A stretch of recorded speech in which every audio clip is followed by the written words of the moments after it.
கண்ணன் பிறந்தான் எங்கள் கண்ணன் பிறந்தான் புது கவிதைகள் பிறந்ததம்மா கனா காணும் கண்கள் மெல்ல உறங்காதோ பாடல் சொல்ல.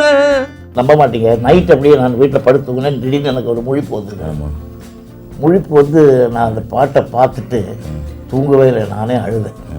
காதலுக்கு நேரமில்லை ஒரு சூப்பர் படம் அது. இந்த படம் என் லைஃப்பில் மறக்க முடியாத படம்னே. சினிமாக்குள்ளே நுழையிறதுக்கு நானும் அப்ளிகேஷன் போட்ட படம். கேபி சார் படங்களில் நீங்கள் மியூசிக் போட்டு எனக்கு ரொம்ப பிடிச்ச படம் என்ன தெரியுமா? அக்னி சாட்சி. வணக்கம் முதல் வரியை எழுதும் முன் முகவரியை எழுத எண்ணினேன், பிறகுதான் வாழ்த்துகின்ற இதயத்திற்கு விசாலம்தான் முக்கியமே தவிர விலாசம் முக்கியமல்ல வந்து தெரிந்து கொண்டேன்னு சிவாமணி வரும். முதல்ல நான் உங்களை எங்கே பார்த்துட்டீங்களா? நிச்சயமா உங்களுக்கு தெரியாது. நிச்சயமா உங்களுக்கு தெரியாது, ஏன்னா நீங்கள் 1000 பேரை பார்க்குறீங்க. எங்களுக்கு நீங்கள் லைன் போயிட்டு இருக்கும்போது நான் பார்த்தது பெற்றால் தான் பிள்ளையான படம் எடுத்தார். சீனியர் ஆஃபீஸ் மாடியில் கிருஷ்ணன் பஞ்சு டைரக்ஷன். அது நான் வரும்போது கண்ணதாசன் உட்காந்துருக்கேன். வழக்கம் போல் பாய் வச்சு தலாணி போட்டு உட்காந்துருந்தாரு. நீங்கள் இதே பெட்டி வச்சுட்டு உட்காந்துருக்கீங்க. அந்த பாட்டு நீங்கள் ஞாபகம் இருக்குங்களா? சொல்லுமா? கண்ணன் பிறந்தான் எங்கள் கண்ணன் பிறந்தான் புது கவிதைகள் பிறந்ததம்மா மன்னன் பிறந்தான் எங்கள் மன்னன் பிறந்தான் மன்ன கவலைகள் மறந்ததம்மா. Very good.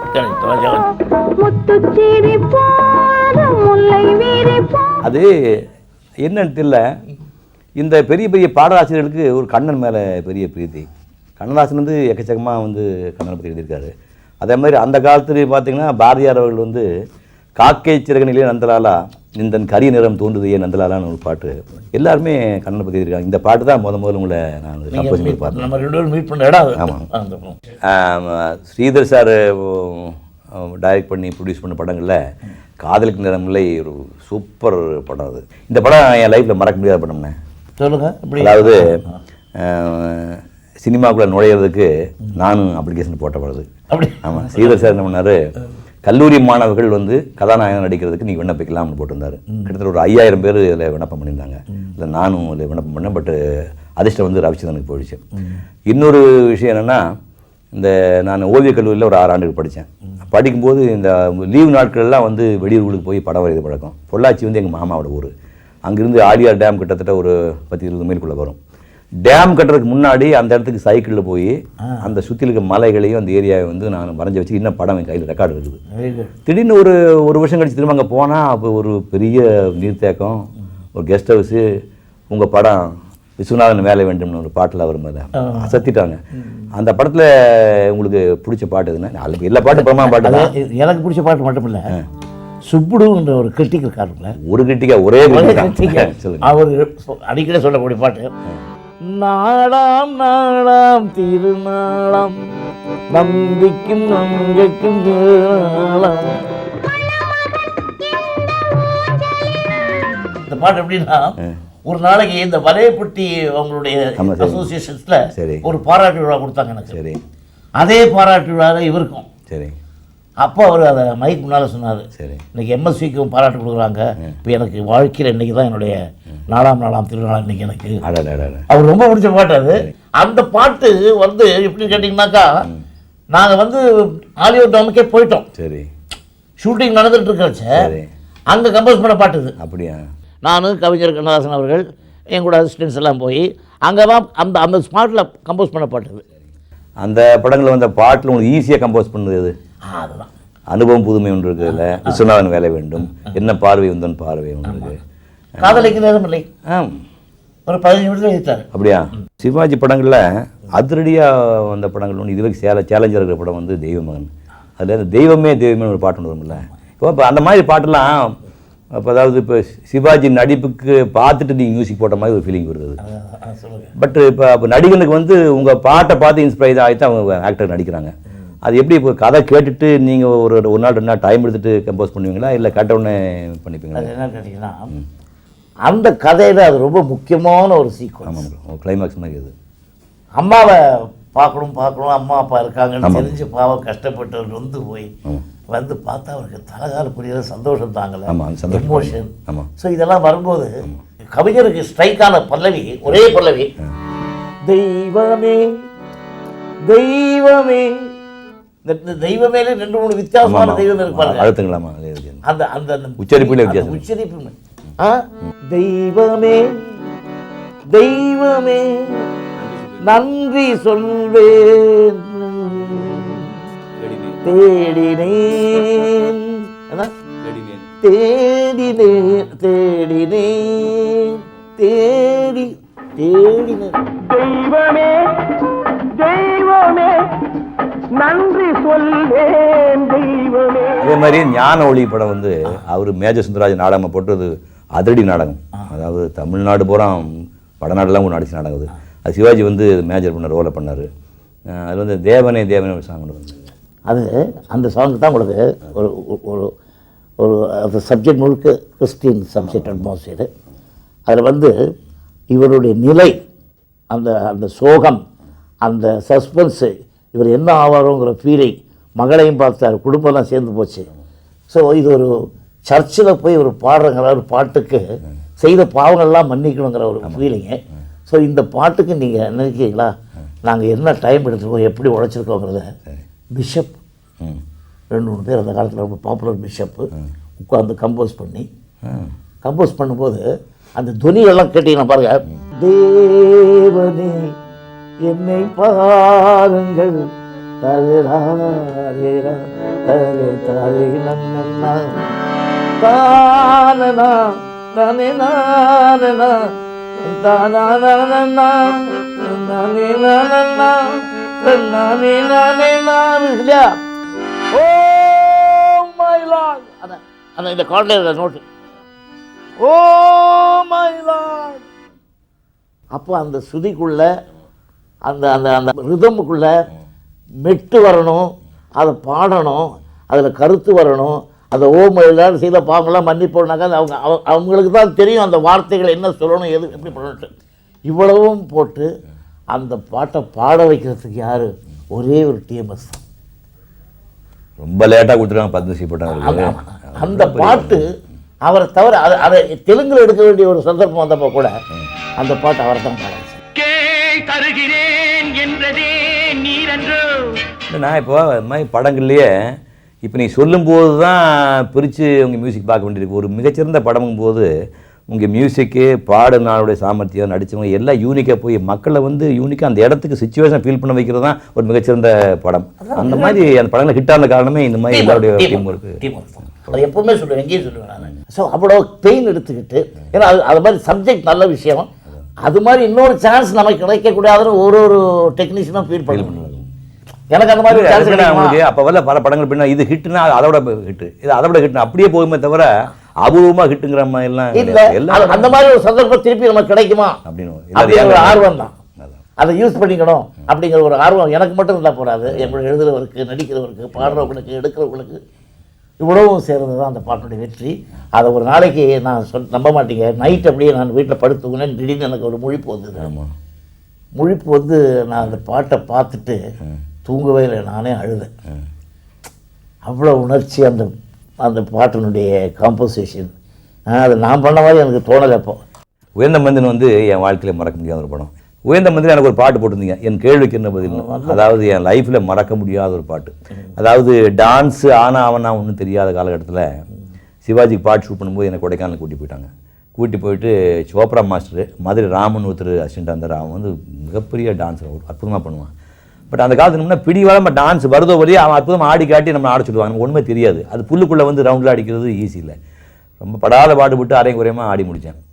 ஏவிஎம் செட்டியார் அப்பச்சி படத்தை போட்டு பார்த்துட்டு என்னையாது இந்த பையன் எல்ஓவி லோன்னு சொல்கிறான், இப்படி இன்னசென்ட்டாக இருக்கிறவங்க எப்படி இங்கிலீஷ் பீடுக்கெலாம் மியூசிக் ஆடுவான்னு சொல்லிட்டு பாட்டு தூக்குண்டார்.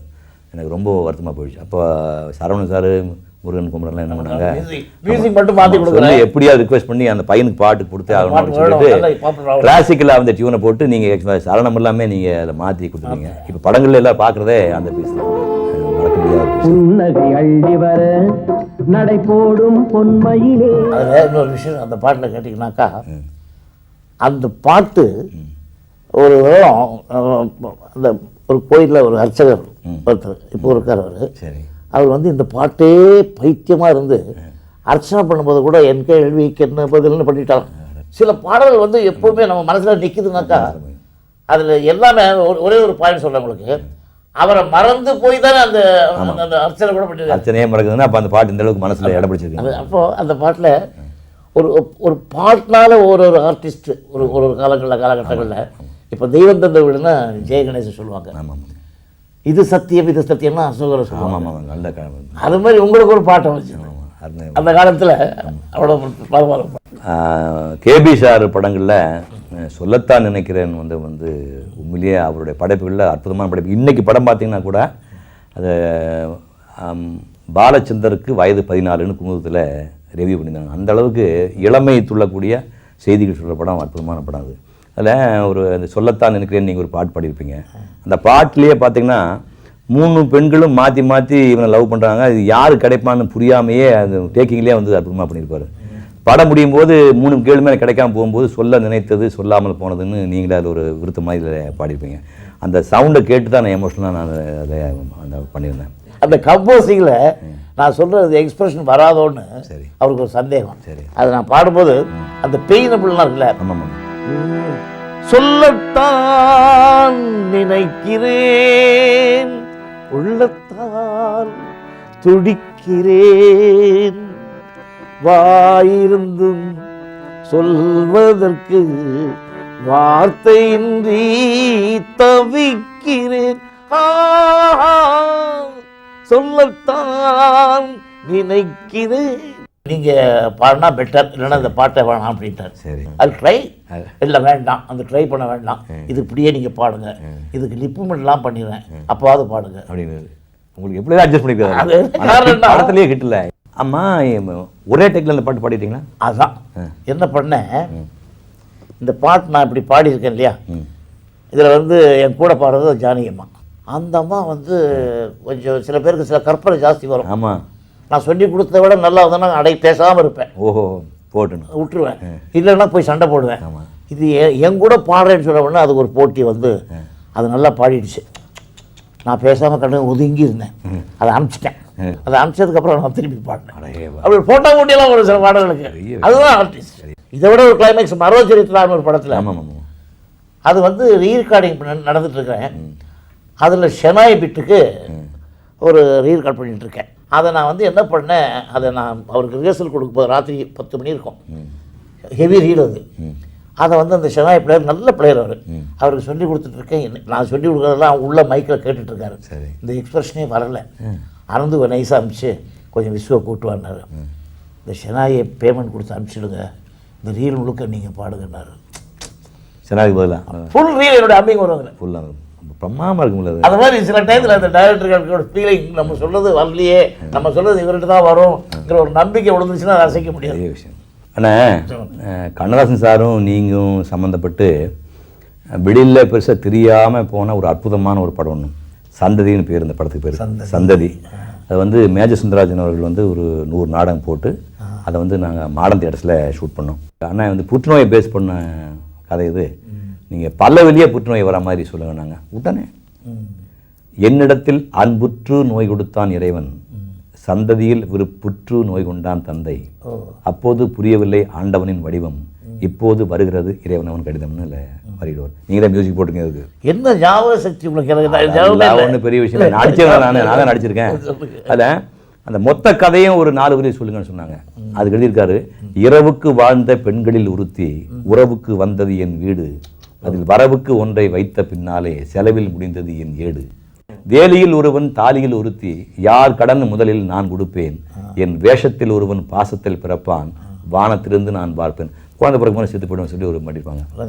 அதில் அதாவது அந்த வரிகளும் மறந்து போயிருக்கோம், அதில் எழுதியிருக்கேன். அது அப்படியே போடுவீங்கன்னா எனக்கு தெரியாது. இதுக்கு டியூன் போட்டு பார்ப்போம், ட்ரை பண்ணுறேன். போடுவோம். சப்போஸ் வேறு டியூன் தோணுச்சுன்னா பாடிடுறேன். இது நம்ம டியூன் நம்பர் 2 போட்டுக்குவோம். என்னிடத்தில் அன்புற்று நோய் கொடுத்தான் இறைவன், சந்ததியில் விருப்புற்று நோய் கொண்டான் தந்தை, சந்ததியில் விருப்புற்று நோய் கொண்டான் தந்தை, அப்போது அது புரியவில்லை ஆண்டவனின் வடிவம் இப்போது வருகிறது, இறைவனின் கடிதம் இப்போது வருகிறது, இறைவனவன் கடிதம். என்ன இது வித்தியாசமா இருக்கு. இதுக்கு ஒரே விஷயம் என்ன பண்ணலாம்னா, பாலச்சந்திர வச்சு பேக்ரவுண்ட் சாங் அதை போட்டு அவரே ரீஷூட் பண்ண சொல்லலாம். கேபி சார் படங்களில் நீங்கள் மியூசிக் போட்டு எனக்கு ரொம்ப பிடிச்ச படம் என்ன தெரியுமா? அக்னி சாட்சி. அது நான் ரொம்ப ரசித்து நடித்த படங்களில் அது ஒரு படம். நிறையா புதுக்கவிதைகள் வரும். அதில் முதல் பாட்டு எப்படி வரும்னா, நானும் ஒரு சரியாக சம்மந்தப்பட்டது. வணக்கம், முதல் வரியை எழுதும் முன் முகவரியை எழுத எண்ணினேன், பிறகுதான் வாழ்த்துகின்ற இதயத்திற்கு விசாலம்தான் முக்கியமே தவிர விலாசம் முக்கியம் அல்லவென்று தெரிந்து கொண்டேன்னு சிவாமணி வரும். ஆமாம், ரொம்ப பிரமாதம். மறக்க முடியாத பாட்டு. கனா காணும் கண்கள் மெல்லன்னு அதுலயே ஒரு பிட்டு ஒன்று சரிதா கொடுத்துருப்பீங்க. நான் உன் நிஜத்தை நேசிக்கிறேன், நிழலையோ பூஜிக்கிறேன், அதனால் தான் உன் நிழல் விழுந்த நிலத்தின் மண்ணை கூட என் நெற்றியில் நீரு போல் திரு நீரு போல் இட்டுக் கொள்கிறேன். கனா காணும் கண்கள் டியூன் ஞாபகம் இருக்கு உங்களுக்கு? கனா காணும் கண்கள் மெல்ல உறங்காதோ பாடல் சொல்ல, நிலா காண மேகம் எல்லாம் உலா போகும் நேரம் கண்ணே, உலா போகும் நேரம் கண்ணே. அதாவது எஸ்பிபி உருகி பாடின.